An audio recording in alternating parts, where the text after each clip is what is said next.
Good evening, race fans, and welcome back to One Hub Racing Season 20 for Precision Tier. We're midway through the season now, and this is the conundrum for our drivers. The final 5 races lie ahead of them, and tonight for round 6 we head to Barcelona for the Spanish Grand Prix, brought to you by Next Level Racing, Pure Sim Gear, Vespertine, ERT, and powered by SimGrid. I'm your commentator, Peter Nyden, and joined with me in the commentary box once again is the wonderful, indecisive Mackie.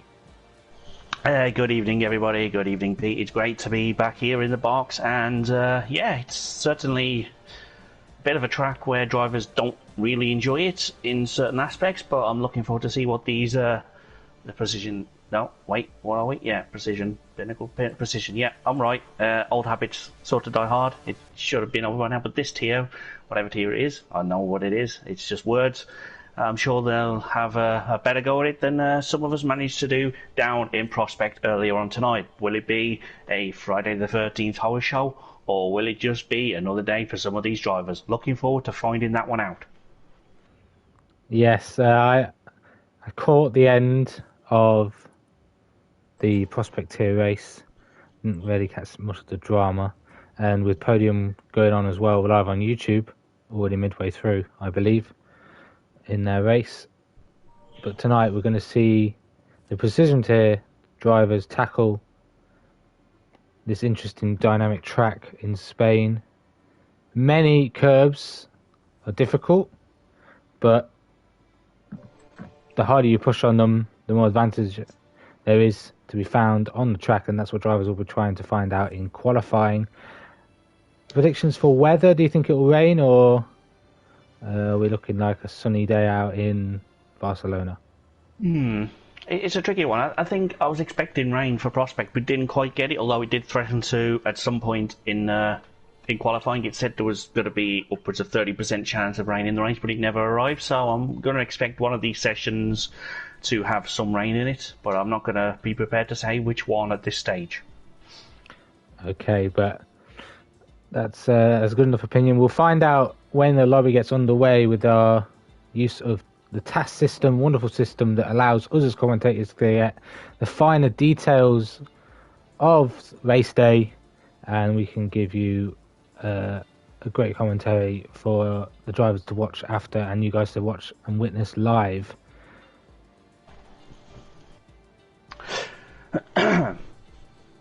Yeah, it's going to be a fascinating spectacle of racing action, no matter what tier we have with you here on the Twitch or YouTube over the on-demand services. I'm sure whatever happens, it's going to be a great race to watch back and also live as it happens now. Yeah, and last week, we'll discuss this now. Last week we were at China, and that was a spectacle Grand Prix.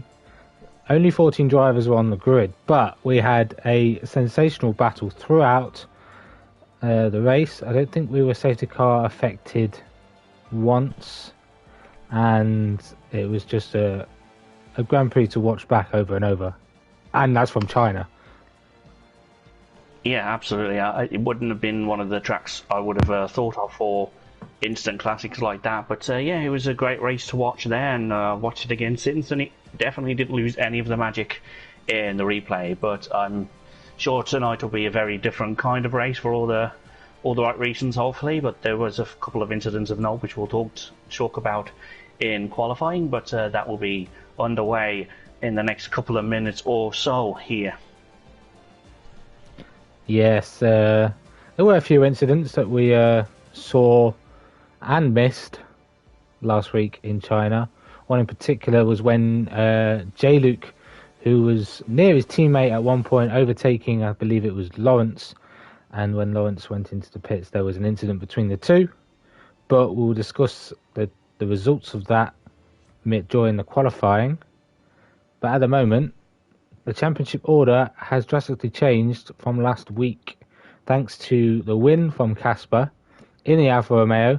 Took a different strategy, blew our minds as commentators of the strategy he chose, especially with such a high deck track for the soft tyres. He went medium soft, and managed to claw his way back through the field after taking an engine penalty as well, and managed to do a essentially last to first challenge using a different strategy and outsmarted everyone on track. And he even said to me after the race that there was no plan to go softs. J-Luke was the guinea pig to go on the softs first to see how long they'd last, and he followed suit shortly after. He was expecting both of them to end up at least on the podium. J-Luke unfortunately only finished 4th last week. Good recovery though, and slightly dragging himself up the order, and he's inside the top 10 on points. Yeah, that was a bit of a mad strategy. Quite interesting that he managed to make it work. But yeah, I'm glad that it wasn't just a spur of the moment thing, and there was actually some thought behind the process. But yeah, I wonder if anyone's going to try anything similar tonight when we finally get going in a few moments. As you can see, the drivers in the lobby are starting to ready themselves up, so we should be going very shortly here. Yeah, and 33 laps lie ahead of these drivers for the Grand Prix. I'm not 100% sure on the strategy. I assume a soft, medium, soft, or using the softs twice would be the best strategy, but I'm not sure the durability of the softs, as I haven't ran or done a track day on Spain for a while.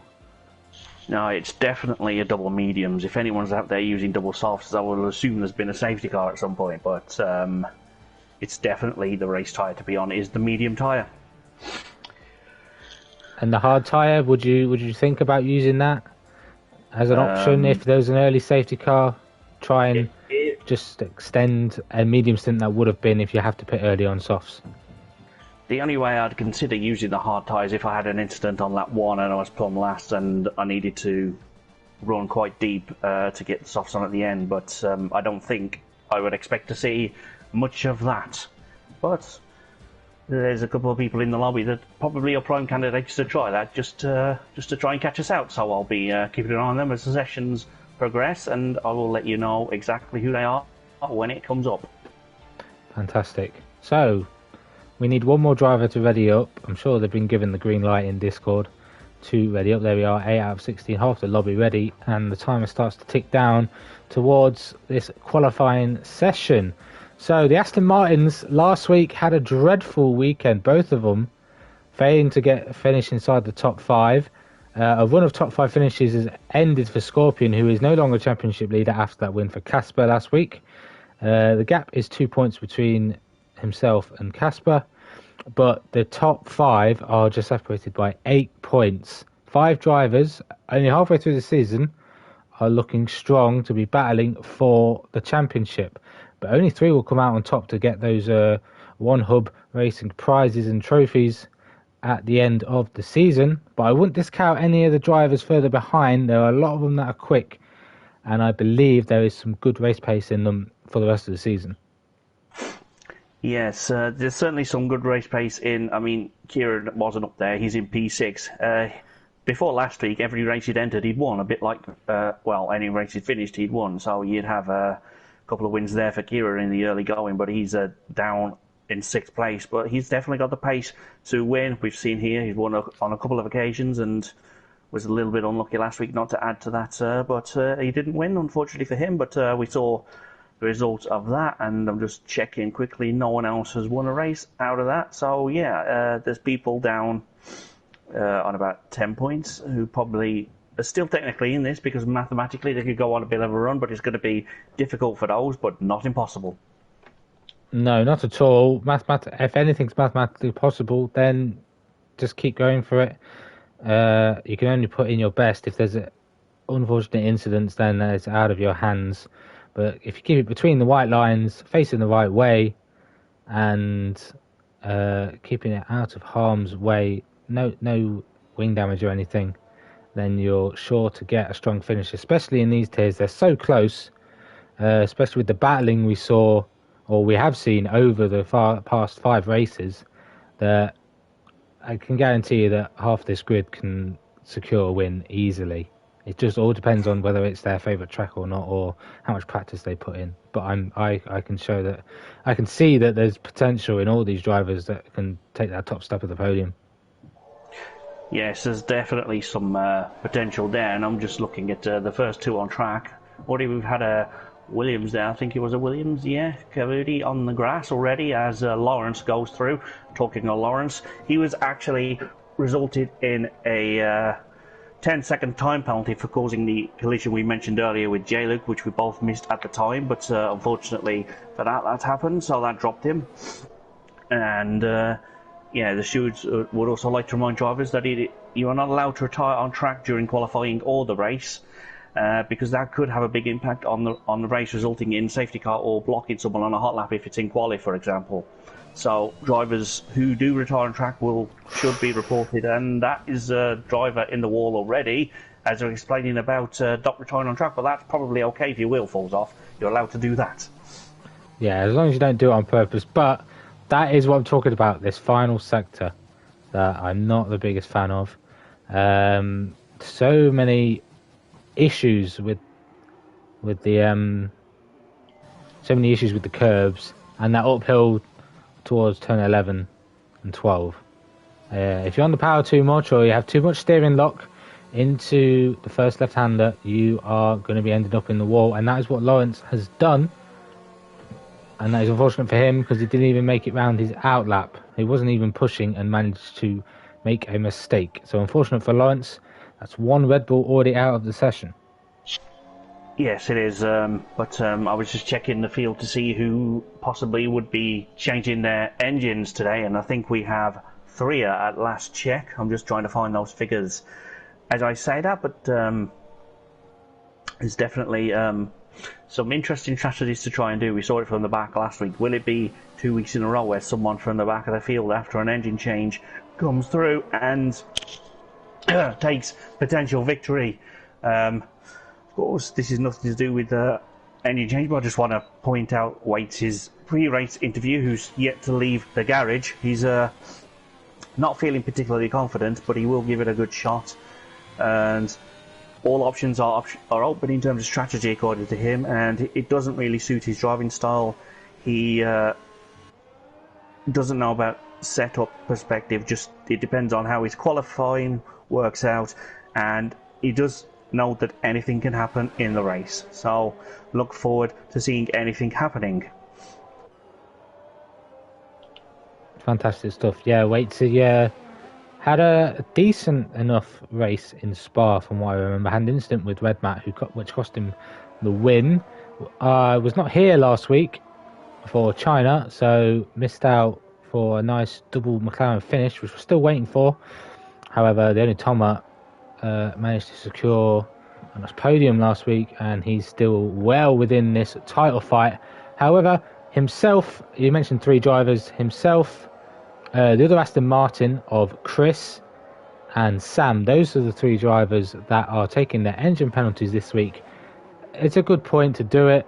You're not leaving too much on the table, especially at a track like this, because a lot of drivers can and probably will make more and more mistakes trying to find grip, especially a lot of them that are on the medium tyres.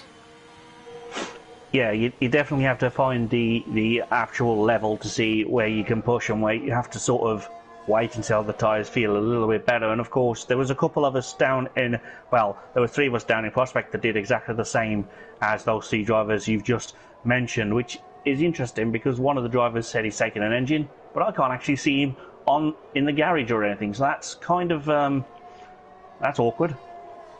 It is, and I've just seen a message in chat from Jess confirming that Sam is not here, therefore his engine penalty will be void, and he must take it in another Grand Prix. Okay, well, I hope he knows that, but we've got Arnott setting the early pace there with a 16.4 after Scorpion had gone back to form with a 16.6 earlier in the session, but Arnott's teammate Thomas is just in Sector 3, so I'm going to stay on board with him and see what he can do in the early stages as he rounds the final corner just now. You have to wait a little bit before you can go full throttle. There you go, on the straight, open the tap, see what you got, and he goes into P6 for now. cautious lap from Thomas. I was on board with him throughout from turn 3. It's good, very good that you managed to pick him up towards the end of the lap.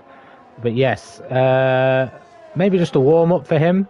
Obviously a lot off the pace compared to his teammate, who's yet to find his form in this tier from Pinnacle last season, or season before. He was in Pinnacle, and now he has been given an opportunity here in Precision, and not yet to take hold of that. Slipping down in the order in the championship standings is Arnaud.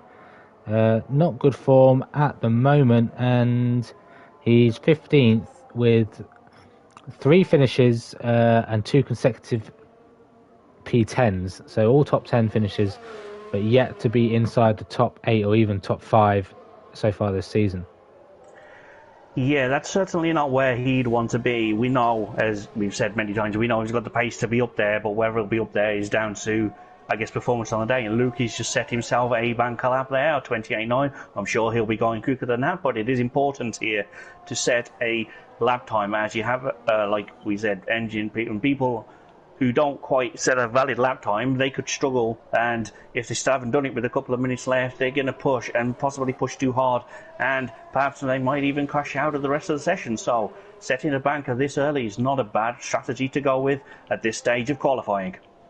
Yeah, even on medium tyres, you know you're going to be pushing a lot harder and be on a softer compound, as Kavudi gets his first time on the board on his second lap. Very low on ERS during that lap, so his soft lap should be a lot faster in the straights, but he set a very interesting lap time. I don't know whether you can see, it's exactly the same lap time as Camke, so P6 and P7 are tied on time in the thousands, but if you go to the tens of thousands, there's probably a different or even smaller of a difference in time that gets Camke in 6th ahead of Kavudi in 7th. Yes, I was just looking at J-Luke's time as well. That's not that much quicker than, not that much far off what Cam and Kavudi did. It was a 0.08, so there's pretty much some very close action already on the medium tyre in qualifying, and you have Sredmat, who went P4 moments ago with a 16.9, so I'm very much looking forward to see what all those drivers can do on the softer tyre later on in the session, when track conditions have evolved and are probably the best they can be. Yeah, so clearing it out again. He always seems to leave it a little bit late to do his first run on the mediums. Maybe that gives him an opportunity to be a little bit faster, but be on a different strategy. It does put him under a little bit of pressure to get some laps in, because time will always continue to tick down no matter how long you leave it to go out of the pits. But at the moment it says it's it's purple sector 1, but on the medium tyres compared to Arnaud, it could be because Casper has set his personal best of a 16.5 on the mediums. He did look a little bit squirrely out of turn 3, but nice and clean through this middle sector so far.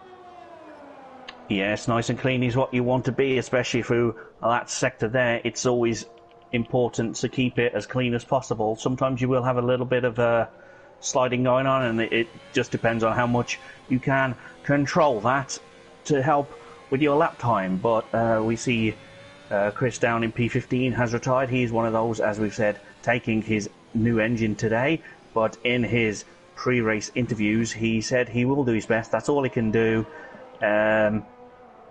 Let's see how much the circuit suits his driving style, and as we know now, he won't be qualifying, so all he'll try to do in the race is work his way up the field. So looking forward to seeing the Aston Martins very much returning to form here today.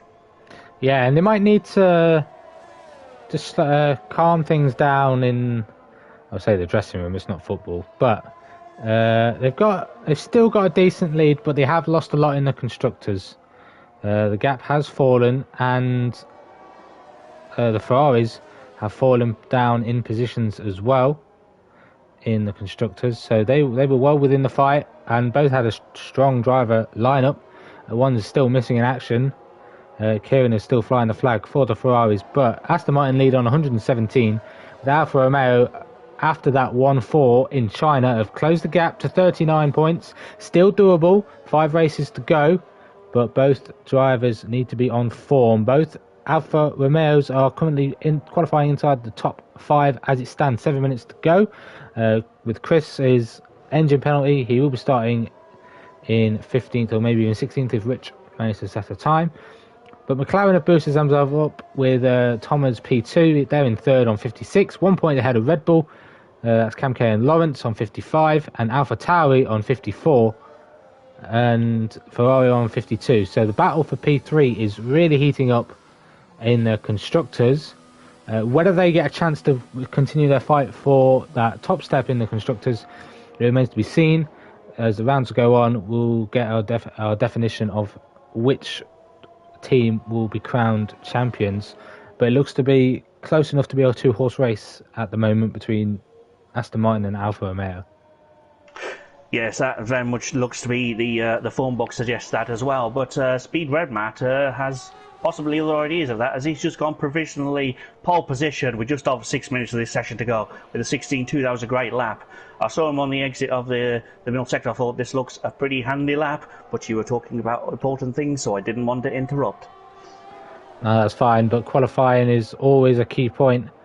And Red Matt, doing the business as he does in other leagues, loves to stick it on pole position, but there's still a lot of time to be found from a lot of drivers, especially those that may not want to start on the mediums, maybe just putting a banker lap in and may go on a flyer on the softs. Kieran is managing to maybe keep it within the track limits this time in his Ferrari.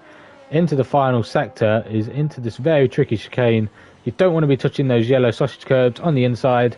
That will send your car up in the air and you'll lose control. Around the final corner, the first time on the board for Kieran, goes P6 into the 16s for him. Only 2 drivers on the mediums to do so far. Yeah, J. Luke isn't far off though. I'm sure he probably could have if he'd done another lap, but you don't want to do too many on the mediums. But Kavudi in P9 is on another lap, and he is improving as he enters the final couple of corners and that tricky chicane, and he's just got away with that. He's taken it a little bit early, but I think he's still got to improve, but it won't be as much of an improvement as it would have been. There you go, he's P4. He could have been perhaps in the front row of the grid provisionally, but that small error costs a lot of time. But at least if you do go flying through there, you could possibly lose a wheel, which is worse than losing a few tenths. Yeah, and it was improving from a time set on the medium tyres, so it was always going to improve. But I wouldn't say took any risks, but kept it tidy up until the end. Didn't lose his cool, and I should for him feel happy with that time. It is slower than the time on the mediums, but Casper has shown to be quick, has a Grand Prix win under his belt, and is championship leader. So expect Casper to stay in the pits, I would imagine, because that time on the mediums is very representable to what pole time could be at the moment. I don't expect a lot of drivers to beat that, but it could be very close. Yes, it could well be close, but I think he'd be ready to go out just in case he sees a flurry of cars suddenly improving in the final couple of moments. He'd be ready to go out on track. Maybe he might even venture out on track on some fresh soft tyres just in case he needs to try and get a little bit further up the grid. But he doesn't necessarily have to complete that lap if he thinks the people aren't going to improve. But J. Luke is on an out lap, and he will be looking to improve into the 16s. And if he can find about 8 tenths, he could well be sitting on provisional pole position as Red Matt is at this stage with just under 3.5 minutes to go of this session. Yeah, so final laps then for these drivers. I don't expect anyone to be doing more than one. J-Luke, unless he stuffs up this lap, will have an opportunity to do one more if this lap gets invalidated or he makes a mistake. So we'll stay on board with J-Luke because he's going to be the first driver to finish his maybe final lap of this session. Down towards turn 1 then. We've got a little bit of traffic on the inside of a Haas. That is Red Matt, but he wants to be nice and tight on the apex. Does he attack the curb of turn 2? He doesn't. A lot of drivers will avoid that curb because it is a spinner, but if you get it right and you don't put too much action on the steering wheel, you can cut across and save so much time. But it's always opportunistic if you're in a position to make those risks. But J. Luke is currently P8, could get knocked outside of the top 10 because there were drivers behind, only 2 tenths behind. A Waitsy 2 tenths behind, who's on a lap as well. who's the next car behind him, and that's invalid for J-Luke. So he might cool down a little bit, save a little bit of RS, and will have to go again if he wants to be any higher than 8th, and possibly starting on the soft tyres if he wants to. Yeah, he's got a couple of options available to him. He might not decide he wants to stay. He might just go back into the pits there. But talking of J-Luke, it's always good to see how drivers are feeling ahead of a race. He's not feeling confident. It's not one of his strongest tracks, but I think he thinks that a points finish may be a struggle. It would depend on how many laps the soft tyres can do. Depends on if it has a benefit to him, then he may run it more than once. From what I'm taking from his answers there, but he thinks qualifying will be very important. So we'll see how important it will be in about 50 minutes time after this session has concluded. But right now it's looking like a very good day at the office ahead for Arnold and Red Matt at the moment, but there's a handful of time and seconds to go in the finals. I wish that yellow flag would disappear so I can see exactly. There we go, just over a minute to go in qualifying. Yeah, Scorpion to the line then. Where's his provisional pole? It is the Aston Martin back on top again, but can anyone beat him? Arnold behind, finishing his lap as he crosses the line. Does he take provisional pole? He doesn't. He does improve. He does beat Red Matt's time, who will be starting his flying lap ahead of these guys. But driver's going to start to be crossing the line to either start or finish their flyers. I'm going to see if we can catch them as they cross the line. It's very difficult to figure out which ones are on laps and which ones aren't. I know White Fountain's just started, and Red Matt has gone extremely wide through turn 9, I think that is, and has made a mistake and will not be improving on his lap time in this session, and taking a new line through some of these corners is Red Matt. But we'll keep an eye on the rest of the field. Casper starts a lap, J-Luke, and dives into the pits. Yeah, J-Luke had briefly been off track there because I could see the dirt on his tyres. So I think he was going for a lap, but maybe he did what I suggested and just didn't have to improve and see what happens. The Cam may improve. He doesn't have much to go to improve to knock J-Luke down to P9. If Thomas can improve as well, and maybe Lukey, that could be J-Luke starting. Oh, never mind. Lukey's just had a spin. That's unfortunate for him, as I got there. So looks like J-Luke may well be starting on the on those tyres after all. So to not set a lap on the softs is probably going to be good for him starting from 10th. He might as well think he's from the back and he's going to be able to control this race if he can stay clean through turns 1 or lap 1, because he could get very tight through the middle sector. But what is Right Fountain going to do? As he crosses the line, he puts it into P5. And Casper's probably the only one left who could do anything about Scorpion being on pole, but it doesn't look like he's going to finish his lap competitively. Yeah, Cam K crosses the line and sneaks inside the top 4. Great lap from Cam K. Casper then, yeah, as I said, backed out. Will happily start P7 on those medium tyres. Maybe a few positions lower than he would have wanted with those late improvements from White Fountain and Cam K. But I wouldn't be too disappointed if I was Casper. But there we are then, qualifying grid for this Spanish Grand Prix. Scorpion takes pole position by just under a tenth ahead of Arnaud. Is this where things turn around at Mercedes, as they're failing to do so far in the real season?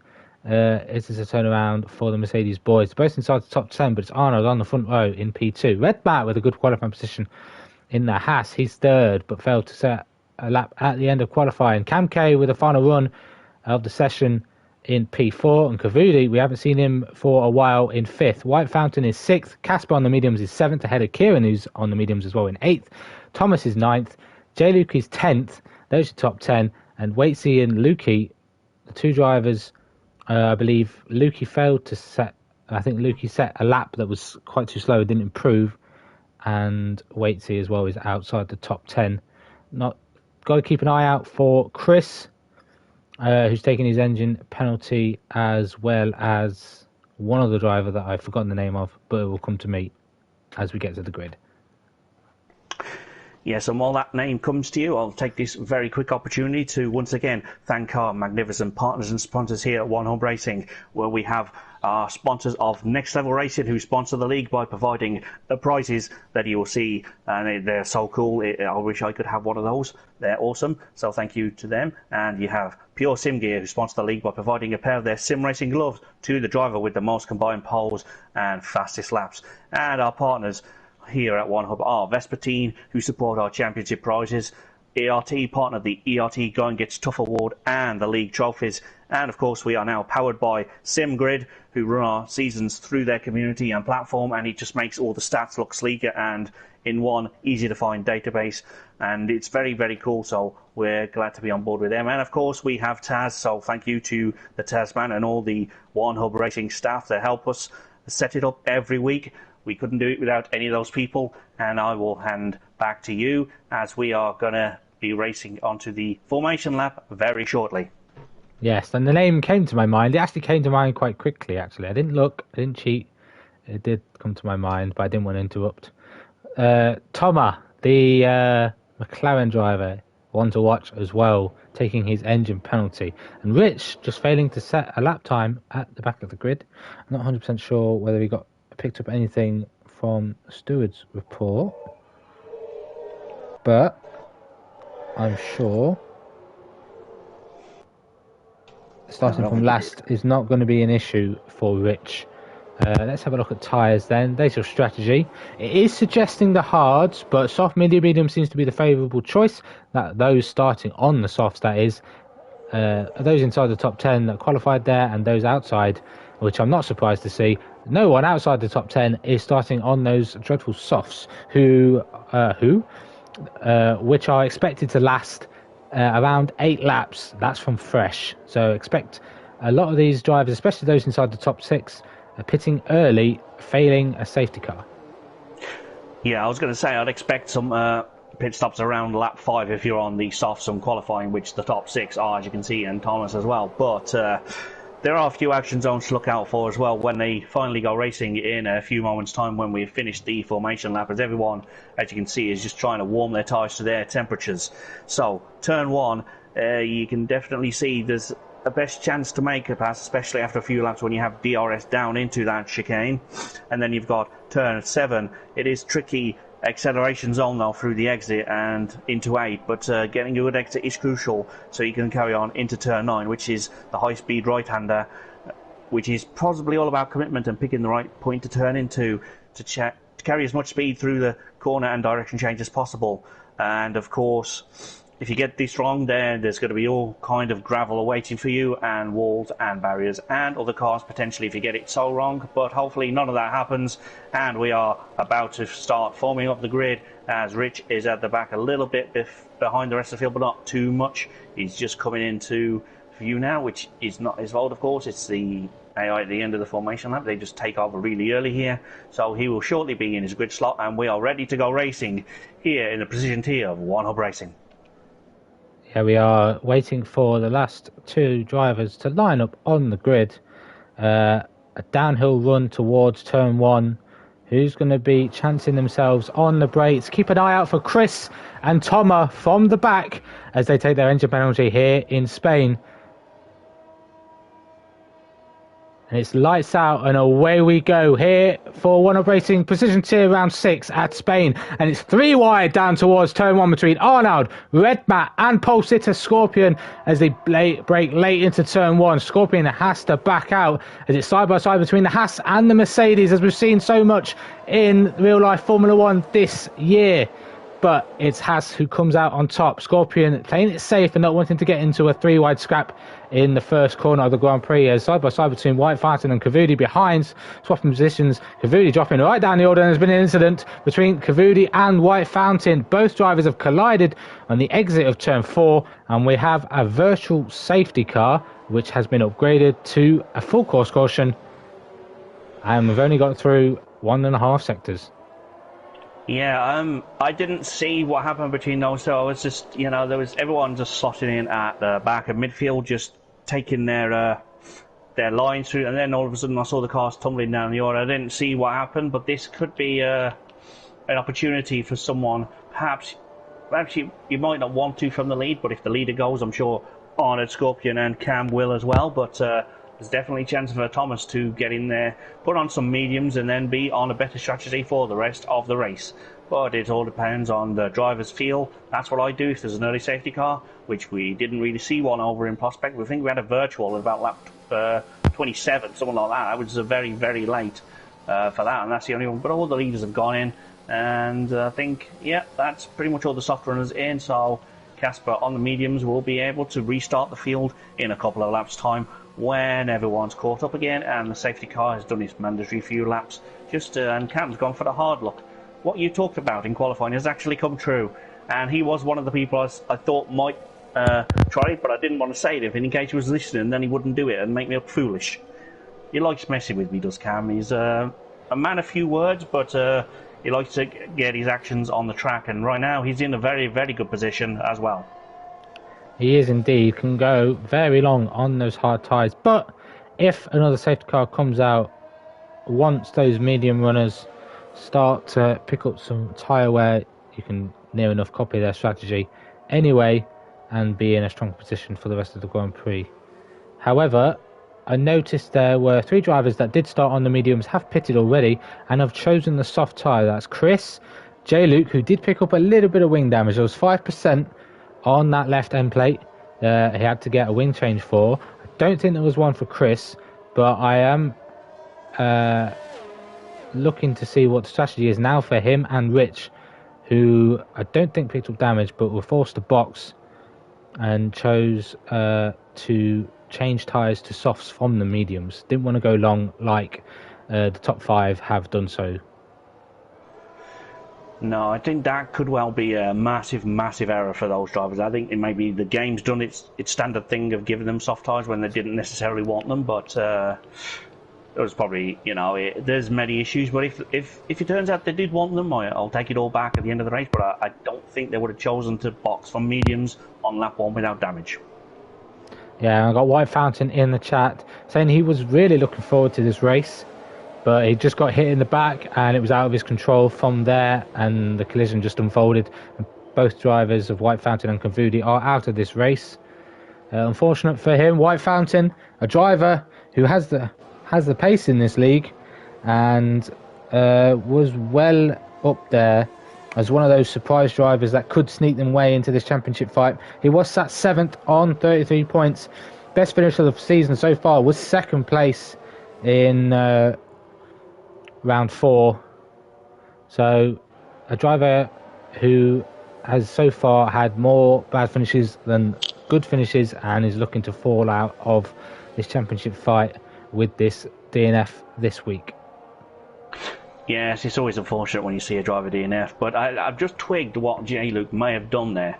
Some of us were briefly talking about it in the prospect race. If there was an early safety car, you might box onto softs and then onto hards to go to the end of the race, which is definitely a brave call, but apparently we need to keep an eye on the Red Bull in 5th because there's some sort of lag going on, so we need to be careful of that, see if anything.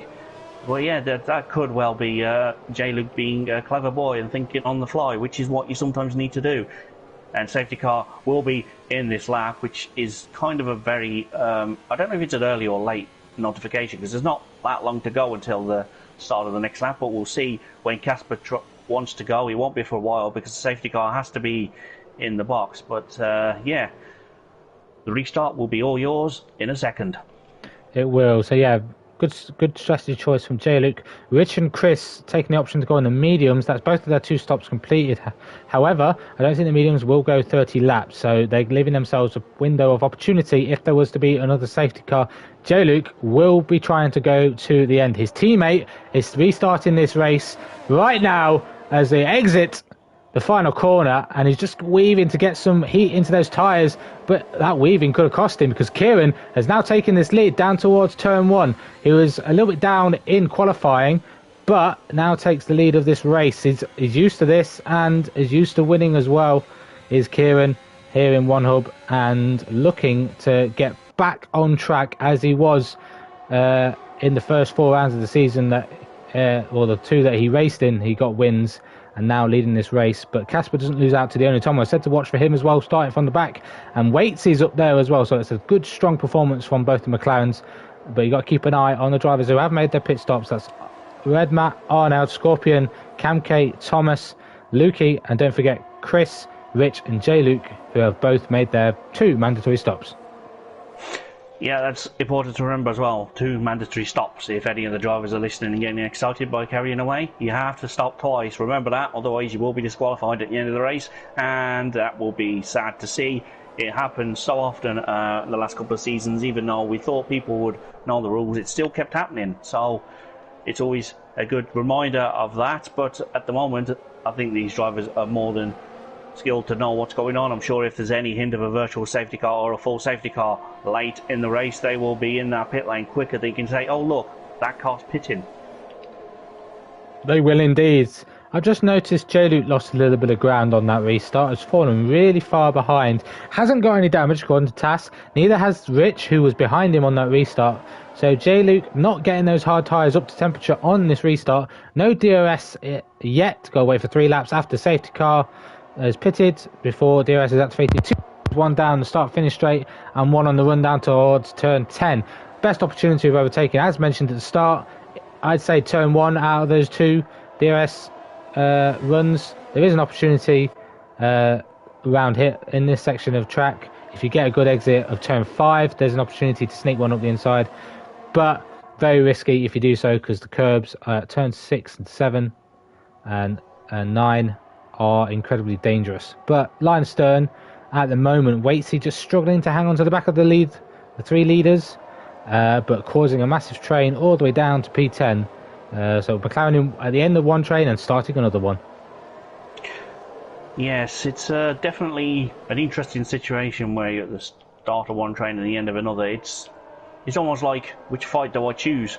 Hopefully they can sort themselves out, but that is definitely a good side as DRS is now enabled as Kieran moves right to try and break the toe to try and get a little bit further ahead of Casper into turns 1 and 2, which would have been his first opportunity, but without the DRS on that occasion, it is active now, but it won't be used until the next time around into that particular corner.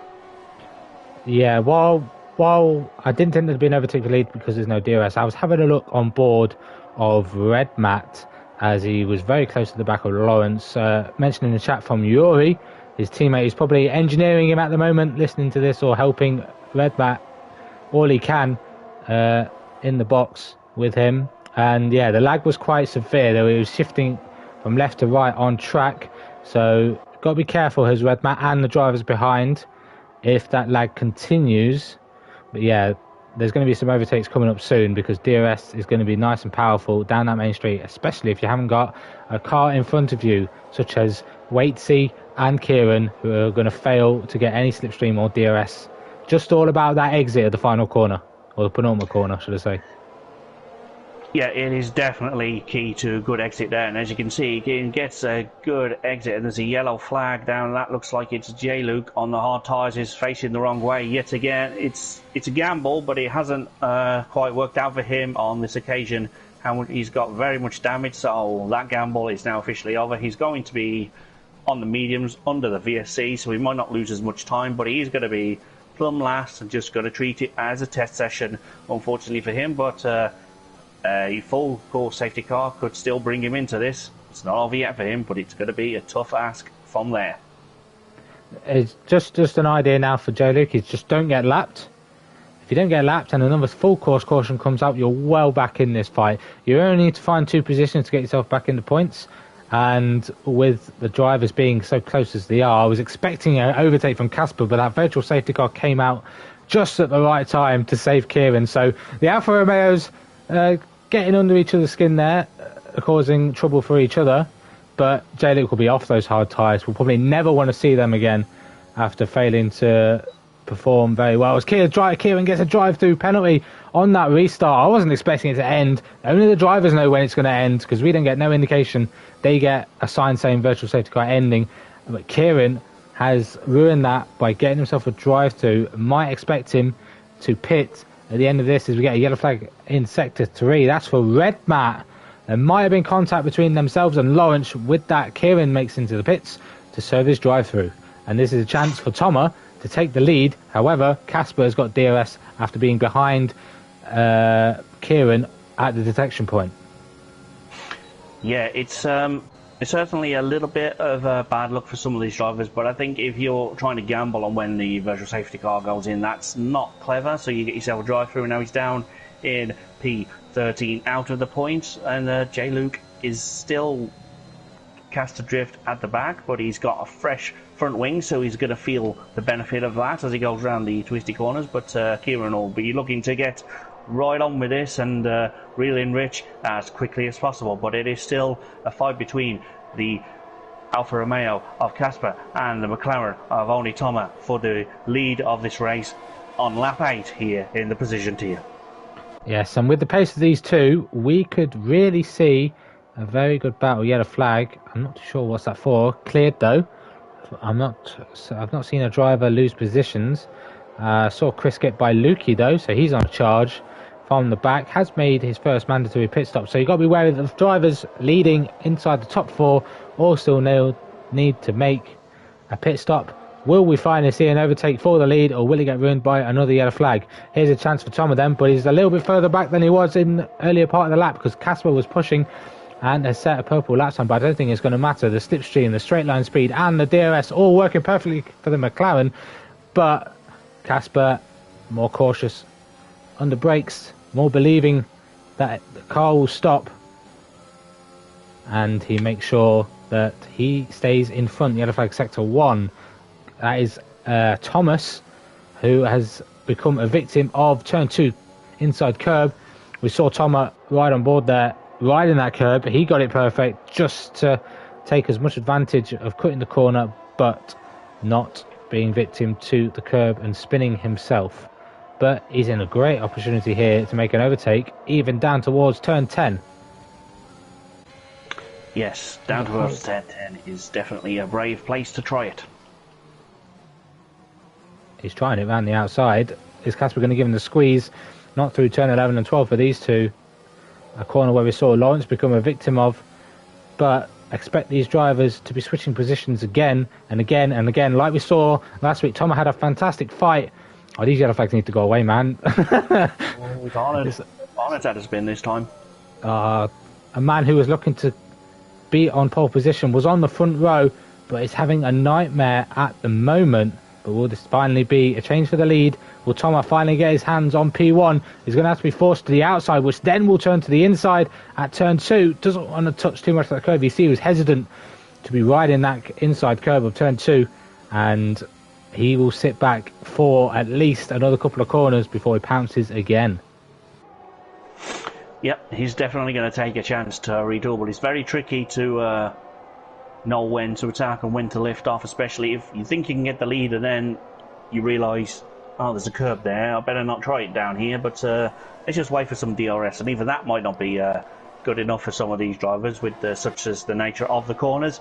But round 2, here we go, into turn 10. Maybe Casper goes a little wide to try and get a little bit of a better exit.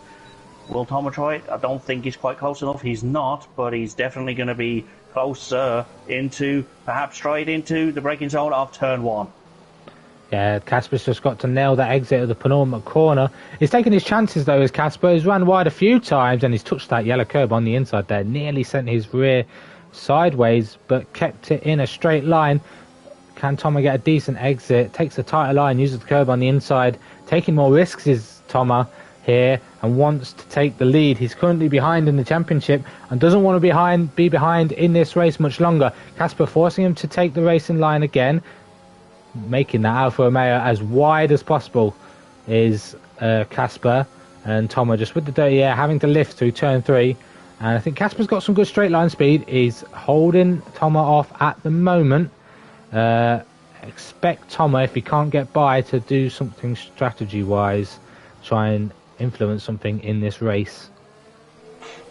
Yeah, there's definitely a thought of the undercut going on in my head, and probably in Thomas as well. But at the moment he's going to keep out there to try and see what happens, although we did get a little bit of a bad exit from into the DRS point. He is going to get it, but it's not going to be anywhere near close enough to even try the overtake there, so he's probably maybe thinking about definitely trying the as Redback gets a 3-second time penalty for track extension and corner cutting, as it's phrased, so it's a little bit harsh sometimes, but the first one falls on lap 11 this week, so that's quite late for some of these penalties, especially in some of these corners anyway. But that is Thomas bailing on his strategy, trying to undercut, but he nearly crashed in trying to do that.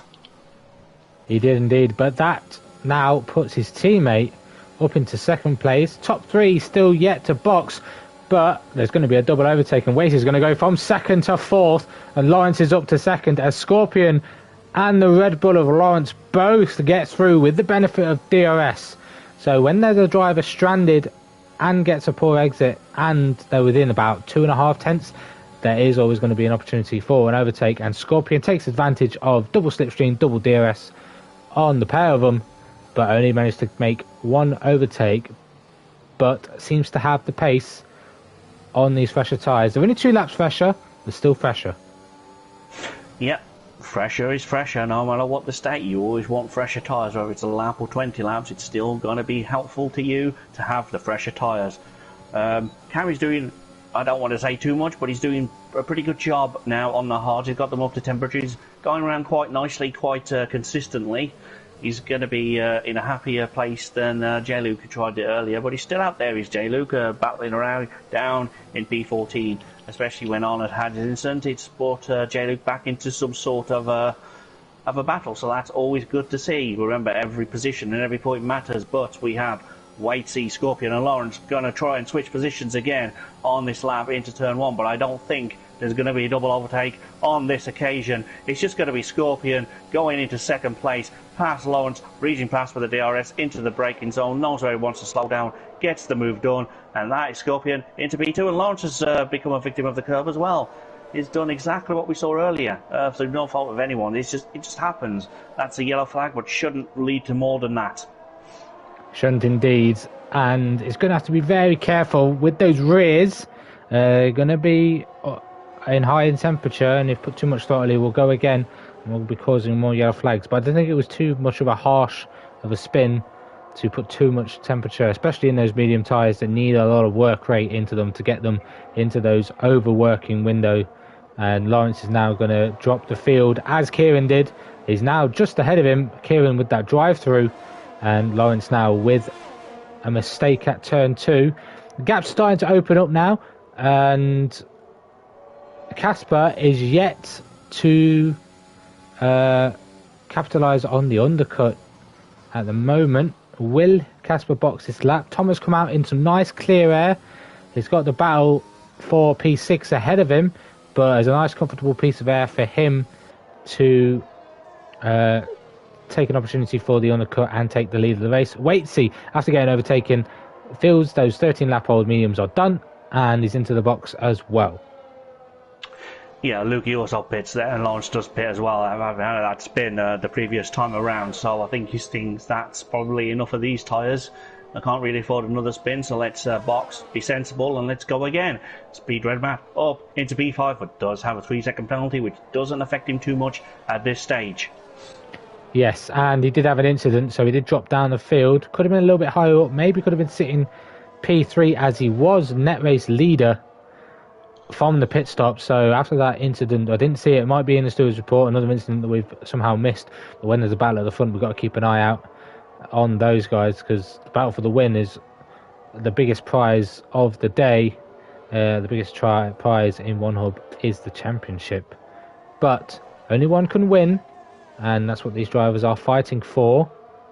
It's interesting that what Casper's going to do.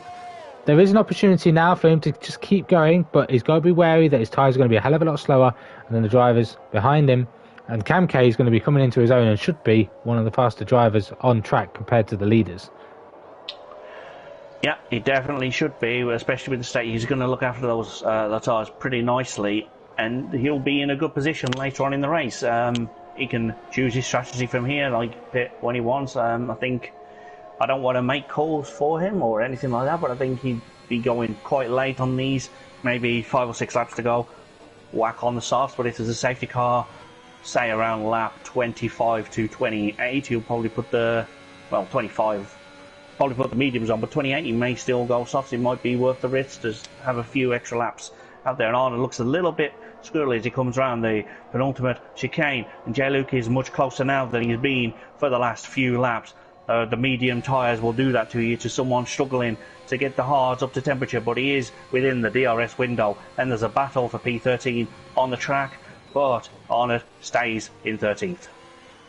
He does, and we'll be looking to go to the end. We'll be hoping for a safety car though, because I don't think strategy will bring him back into this, because those tyres are always going to be slower than the drivers ahead until it comes towards that pit window.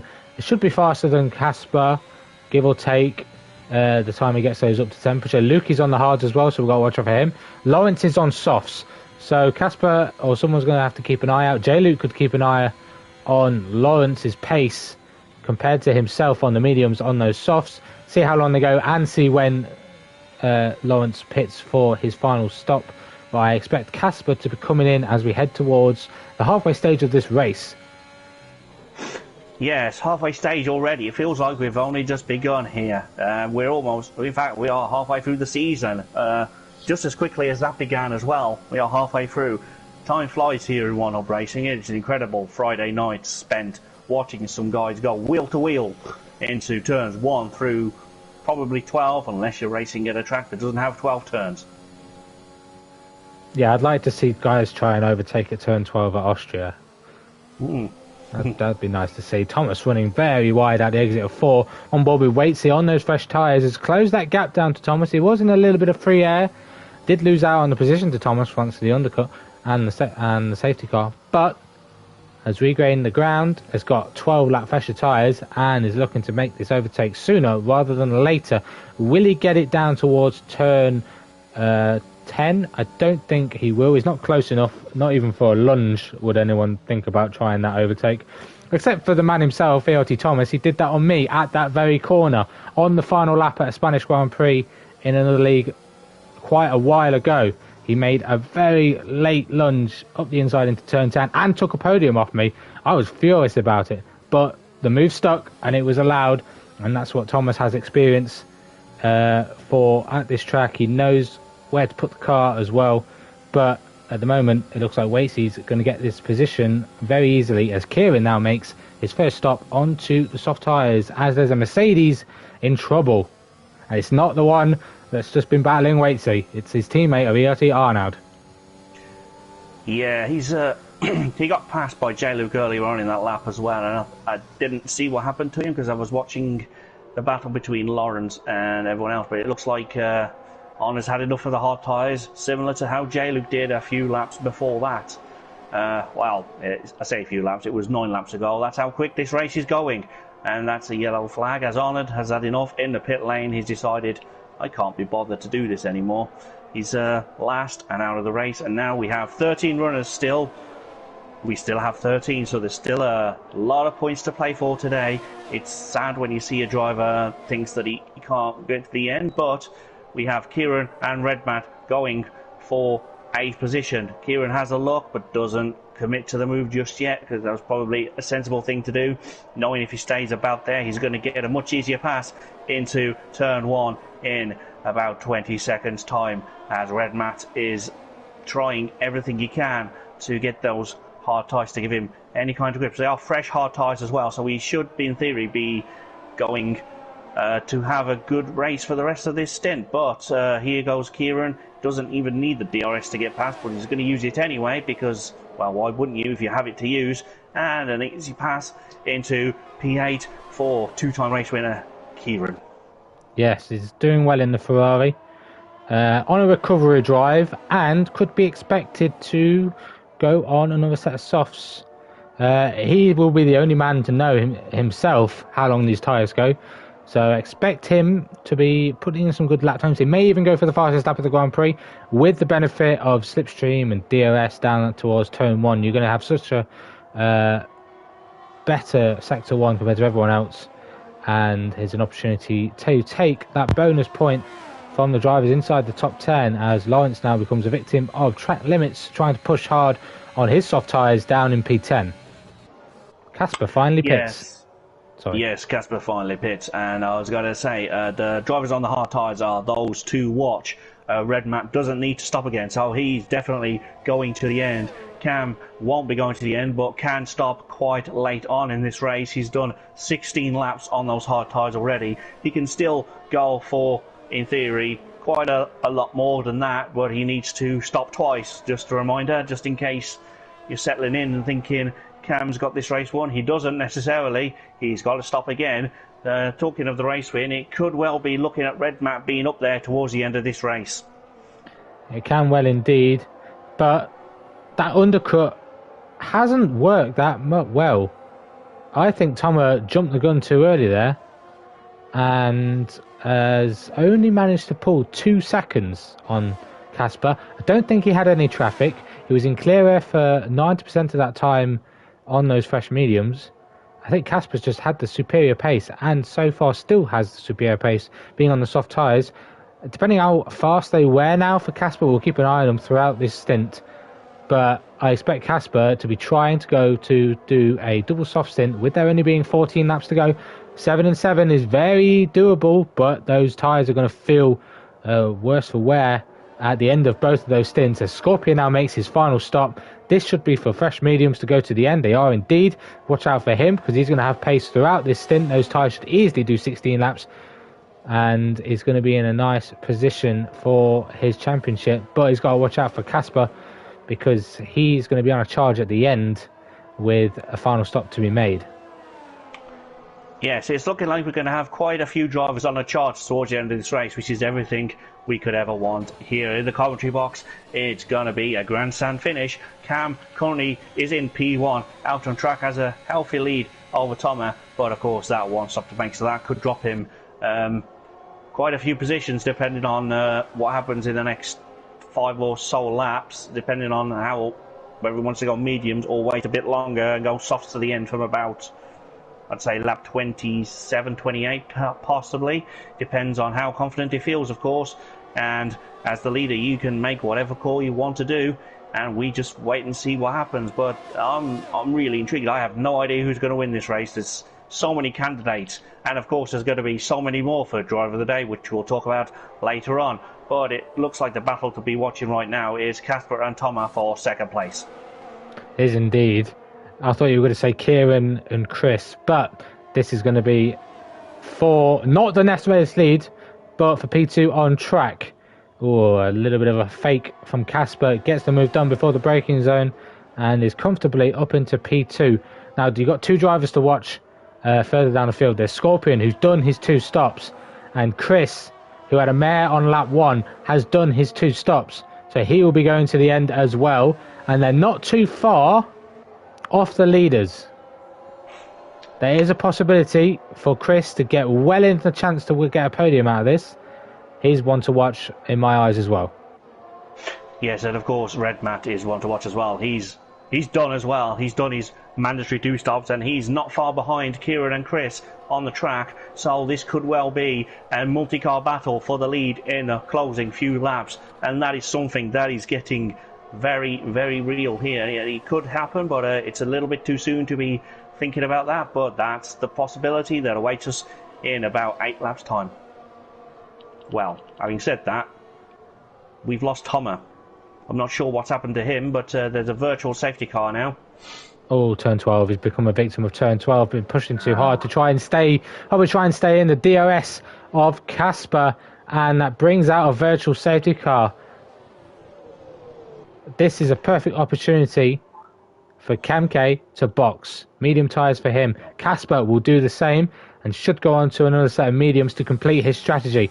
Scorpion will stay out and will take the lead of this race, or should do, because even though he gets a slower pit stop, he's still going to be in a good position. So Scorpion takes the lead as a lot of drivers are pitting. Thomas makes a box after being on those tyres for 19 laps. He's going to be on softs. He's risking it out. Kieran is going to be on... Is that old softs for Kieran? Or no, he changed his tyres for mediums. Just hadn't been in the box just yet. And virtual safety car still out. So free pit stop for a lot of these. Lukey doesn't take the opportunity. And there is the end of the virtual safety car. And no drive-throughs I saw pop up on screen, so everyone's just about keeping it under Delta. But opportunity now for these drivers that are going to put on a show to the end of this race. Red Matt's been thrown a little bit under the bus here because he's going to be on slower tyres And the drivers ahead of him are side by side between Kieran and Lukey. Lukey's got those hards up to temperature and trying to get past Kieran. But Kieran on those fresh mediums will hold position and keeps P8. And now has an opportunity to start hunting down the likes of Waitsy, who didn't make a pit stop under that virtual safety car, and Red Matt on those hard tyres. Yeah, Kieran had a little bit of a slide there as he comes into the problem areas of the track, but Kieran did come out a little bit behind Lukey out of the pit lane, so that was a good move and defence from Kieran. But we've got so many battles, and Red Matt, he is going to be under the bus a little bit, but if you extrapolate the data and in 10 laps time, those hards are going to be getting back to the advantage he was going to have under normal conditions. So this race is far from over here. It is indeed. Let's have a look at those tyres on Red Matt. 18 and 13 on the front, 14-10 on the rears. So they're not too high. Chris ahead of him, albeit on similar age tyres of number of laps completed, but very close to the window. 14 and 11 on the fronts, 12 and 10 on the rear. So very close on the rear tyres between the two of them. And both of those are looking to get to the end of the race. So Red Matt should take advantage on Chris once those tyres start switching over on which one's the best. In terms of the leaders, they're well under 10% on all four tyres. So very clinical for those drivers to start creating a gap to the rest of the field behind and take advantage of these fresh mediums. And that's what Camke's doing. He's starting to close in on Scorpion. The gap's only 1.4 and could well be within DRS in a few laps time. Yes, that would what he'd want to be, but right now he's just got to focus on closing the gap, which he's continuing to do. I think he's a little bit quicker than Scorpion at this stage of the race, but of course Scorpion could well be saving ERS or just in a different phase of his race. He knows what his battle is, and his battle is one that's been all season yet to stand on the top step of the podium, and for a while it was working for him, but I think now he's realised he may have to start winning some races and quickly if he wants any chance of lifting the title at the end of the season. And he's starting to do that. He is leading this race, but it's not going to be easy. There's many candidates still left that can win today, and I'm looking forward to seeing it happen live here in front of us. Yes, indeed. ERT Thomas getting by a Waitsy then on the main straight with the benefit of DRS. A very easy overtake for Thomas on those soft tyres. So Waitsy has completed both stops. He has done 2 pit stops, according to the data, but I don't think he's going to get these mediums to the end. He's got to do another 9 laps. They've already done 15. They are very worn, according to the data. We've got 43 on that front left tyre. So the front left tyre getting really punished around this track, and he's going to start suffering as he progresses on into this Grand Prix. I think he might struggle to stay within DRS just with the sheer grip that Thomas will have through this section, and he's starting to pull away out of that DRS window. But the battle returns to the leaders because Camke is creeping into that 1 second window. He was doing it down the straight, probably with the benefit of Slipstream and using his battery. Both fairly even on battery, but this fight is just only beginning.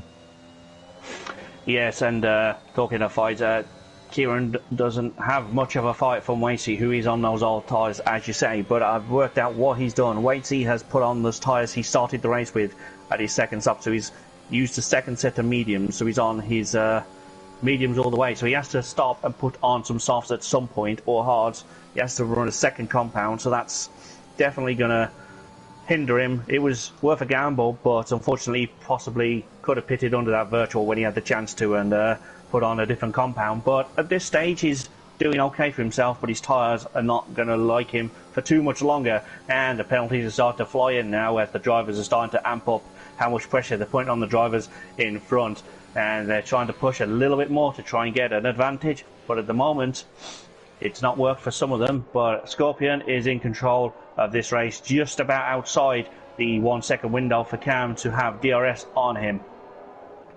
Yes, indeed. And Cam running down towards turn 1 yet again, just falling out. I think Cam might have a little bit of a struggle in the final sector compared to Scorpion, where Scorpion has the advantage to just about stay ahead into that braking zone and get and keep out of DRS. But Kieran, with the benefit of DRS, gets through on Thomas, who you would expect to have better pace on those soft tyres. But Kieran seems to have found his feet again and is looking promising for a top 5 finish. He just now has to use the benefit of these medium tyres to close that 5-second gap to Red Matt. Both of them, I believe, have 3-second time penalties. They do, one each.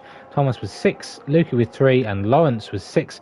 Everyone inside top 4 is yet to get a penalty, but they could be looming for one with 8 laps to go. Yes, there's definitely plenty of chances to pick one up. You might just have a little bit of a snap of understeer or something. But yeah, it's definitely easier to get some in the late stages when you are pushing and trying for your life to try and get past the car in and around you. But now Cam is inside that magical 1 second window, so did have DRS onto the run up into turn 1, but isn't close enough to make the overtake happen on this occasion. Scorpion has everything he needs at the moment to hold off Cam, but will he continue to do so? As Red Matt will probably get closer and closer to this battle as the laps roll on. We are on lap 27 of 33 here, and it's been an incredible 27 laps so far and an incredible handful of laps still to go. It's anybody's game. It is indeed, and I think that safety car might have ruined a few drivers on fuel. You think safety cars would benefit them, but the leaders have both got more than 2 laps extra of fuel. I don't think they're going to run out anytime soon. Casper, someone who usually underfuels, probably did, and with the safety car managed to get himself positive and can fly to the end of the race. He's got a lighter car at this stage and will continue to have a much lighter car to the end of the Grand Prix. He's going to be finding a lot of pace, but Kamke now is within that magic 1 second window. He's just got to keep it tidy through these couple of corners because the detection point comes up closer than you think, and he's going to be well within it. And this is an opportunity now for Kamke to start recharging that battery. He's got in DRS, he is pushing with the battery now to get a little bit closer. But if I was him, start harnessing it, because Scorpion doesn't have a lot, and Scorpion is not going to have DRS to defend with, and it comes to your opportunity to overtake. If you have the more battery, you can use that to pull away as well as get the overtake done. But it's good now for Cam to get in that 1 second window. Just got to keep an eye on his mirrors though. Casper's going to be looming there. He does have a penalty, so that could throw Casper out of taking victory, but it's not going to stop Casper from putting up a fight if he's got the pace.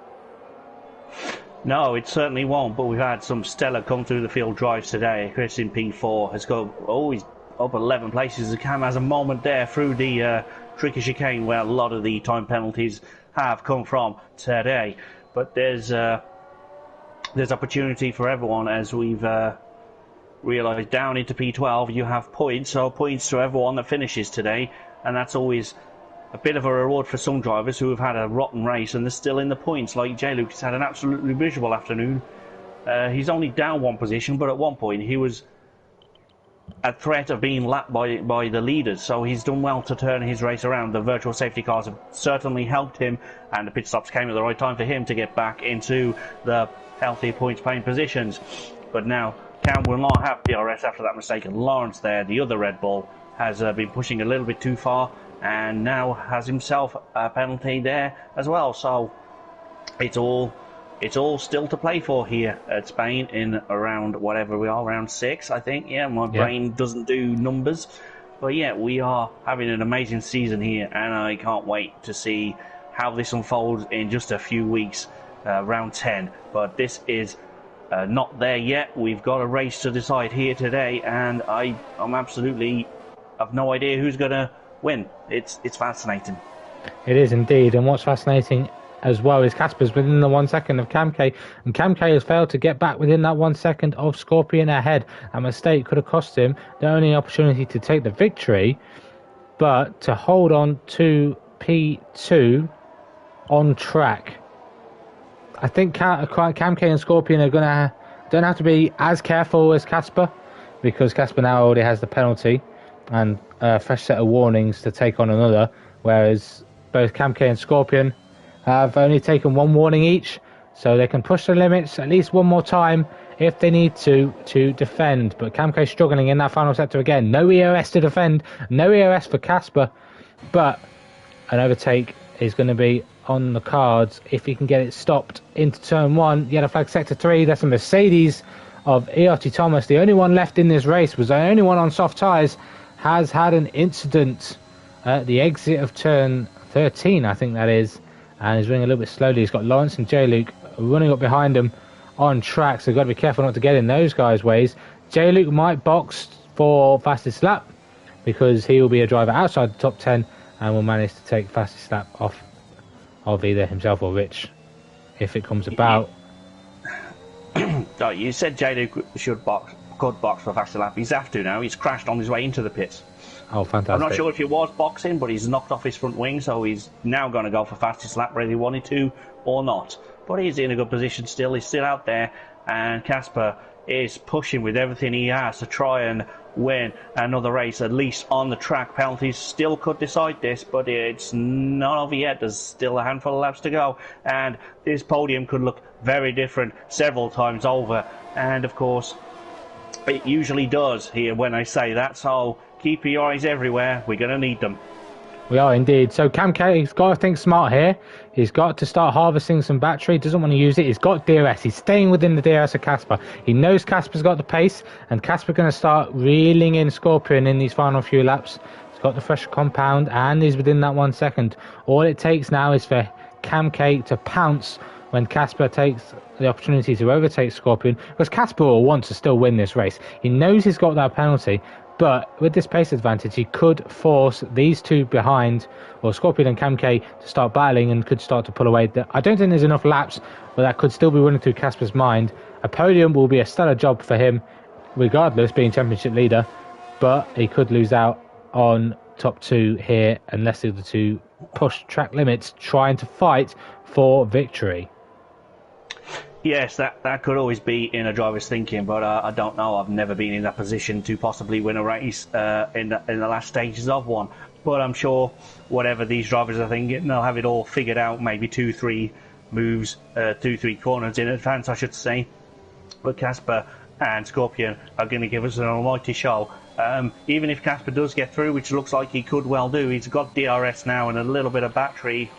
They're both trying to use it to attack and defend, and that's left Cam a little bit in arrears there. But Casper does take the lead into turn 1 with a couple of laps to go, but can he get enough of a window to keep the win? We shall see. I don't think he's going to have the pace just with the tyres. He's got no battery, he's going to have no DRS to defend with, and Scorpion is going to be sitting pretty. However, Cam K now well within that DRS of Scorpion. If Casper can just somehow get away this sector to get Scorpion out of that 1 second window, especially through the final sector. Cam K's been struggling a little bit through there, especially with traction on the exit of some corners. That's where he's been losing out the time, but Scorpion has made a mistake, and that's 1 second window is gone. No DRS, and this is an opportunity now for Cam K to take victory here in One Hub. Yes, it is that. It is an opportunity for the win, and I'm sure he's going to give it everything that he has. We are just rounding the final couple of corners for the penultimate time. We are about to start the final lap of this race, and it's absolutely incredible. J-Luke will probably steal the fastest lap point outside the top 10. It was going to Thomas as it was a few seconds ago, but now J-Luke has taken advantage of that. But Scorpion goes to the right to defend, but can find a way through anyway. Not quite at turn 1. I don't think he had quite enough momentum, but Scorpion was a little bit later on the brakes, and I think he was braver. But this is not finished yet. It's not indeed. Cam K trying the under and over, the switchback of dreams through every single corner, because the lines that Scorpion was taking were so defensive, and he has to pull one out turn 2 that Cam K could not take enough of an opportunity just because of the nature of turn 3. The dirty air as well from these cars is so substantial through that fast right hander of turn 3 that Cam K, unless he has the downforce on his car, will not have an opportunity. As we've got a car off the track, that's J-Luke going a lap down, doesn't want to do that extra lap. To be fair, still on the fastest lap of the race and outside the top 12, he will get that bonus point as well as 1 point for 12th place. But it looks like it's going to be just about victory here for Scorpion. Casper did all he did to try and get ahead and pull that gap. He got ever so close. I think one more lap and Casper would have maybe done enough. Not with that exit. 2.3 seconds was the gap, but Scorpion's going to come around the corner and he's going to get his first victory of the season, and by half a second to Cam K behind, and Casper, that top three, separated by just under a second. Yes, that was quite an incredible finish, and the battle between Cam and Scorpion there was just, you know, they held each other up a treat, and if they hadn't have done that, perhaps we could have had a different race winner. But Scorpion, I think, knew he had it in hand. It was a great battle. Good effort from Cam there for P2, but they're still racing down as Lukey's Red Mat's crashed it over the line. That's unfortunate to see. Waitsy will finish in P9 perhaps. He's very clean on penalties, so he could potentially move up a position depending on the gap, but no, I don't think he's got enough time in there. But no, ERT Thomas down in 11th will be the last man to finish today. As we've seen, J. Luke is already finished, being a lap down, got out the way the leaders on the final in the final half a lap. So Rich and Thomas will be fighting each other to the glory of P10 on the track, but it is gonna go to Rich. Ooh, that's a race. That is a race, and not a single race this season is yet to amaze me, because the racing has been superb. The quality of racing has been fantastic. It's been throughout the Grand Prix. This race has flown by, honestly. 33 laps have just disappeared. There are short lap times, but you blink and you miss it, and this could be another one of those golden gems to watch back as Scorpion takes his first victory of the season. Cam K on the podium, and well within this championship fight. Second podium of the season, back-to-back for him after his third place in China. So he's well within this fight. A DNF for Only Tomo is going to drop him down the field, because 4 of the top 5 drivers in the standings finished inside the top 4. I believe those drivers are going to be stretching away for this championship. It's still all to play for as we run through the field. Scorpion wins from Cam K and Casper are your top 3. Chris top 4. Kieran recovers to 5 after taking the lead ahead of Casper on that safety car restart. Recovers to 5th. Red Matt is 6th. Lukey is 7th. Red Matt managing to get those hard tyres to the end. In the end, for 6th. Waitsy gets that 8th place off Lawrence due to penalties. Lawrence is 9th. Rich rounds out your top 10. ERT Thomas will get a couple of points, and so will J. Luke, who are your final finishers. Only Toma are now retired in the pits, and that incident on lap 1 between White Fountain and Cavudi rounds out your race results here in Precision Tier. Yes, they certainly do, and we've seen quite a lot of amazing on-track action today, but several drivers worthy of Driver of the Day. And I think just about the trend, I'm going to let you go first this week and see who's your Driver of the Day and what would you like to ask them. My Driver of the Day is going to be Cam K. Unfortunately, he didn't manage to take the victory, but played the strategy well and was up there in qualifying, had a level head, ran those hard tyres a long way, got that virtual safety car to get himself well within the fight for the win, and fair play to him. So my question for you is that victory on the cards for the rest of the season? Because you showed great performance here today and was tenths of a second away from snatching it. Are you a threat for the championship? That's my question. That's a very good question. I'm looking forward to seeing what he responds to that in the Driver of the Day press conferences that they all do. And I think I am going to do a similar vein. I am going to go for Chris. I think he's had a stellar comeback drive from almost the back of the grid to finish just outside of the podium positions. And the question I'd like to ask him is, with your engine penalty being taken this week, was that more of a bonus to get in with a shout of a podium, or was that always going to be the plan anyway? Another good question. Another driver who did a stellar performance took his engine penalty and managed to get a top 4, so that's going to bound well for the constructors, with a poor performance from half of the Alfa Romeo team, they're going to be starting to slip away from that top spot as the Aston Martins extend their lead. So then, next week for round 7, here in One Hub for season 20, we will be heading to, I did read it earlier and I will find it again.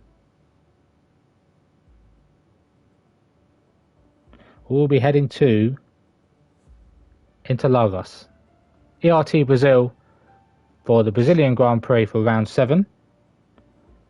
And I'm sure that will put on as much drama as it does in real life. It's not a penultimate round, it's not a final round, but it's a spectacle Grand Prix.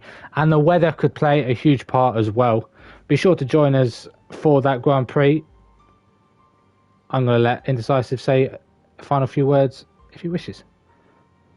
Yes, it's certainly got all the ingredients of anything could happen at Interlagos in Brazil. The weather's unpredictable. The safety cars could always play havoc with that because of the weather, or just a small incident which could end up being a bigger one. Safety cars always breed safety cars. I look forward to this, and I'll see everybody next week, same time, same place, and yeah, just have a great weekend and see you next time. Thank you very much, Matt. So yeah, join us next week for the Brazilian Grand Prix here in Precision Tier. But don't forget to go onto One Hub Racing YouTube to tune into the Pinnacle Tier for their Spanish Grand Prix. It's going to be the best of the drivers in One Hub battling out here in Barcelona. I thank you all for tuning in live, and those watching the replay, thank you for watching it back. Next week is Brazil. I will be there, Matt will be there, and I'm sure you'll be there to watch and witness another great race here in Precision Tier. Thank you and have a great weekend.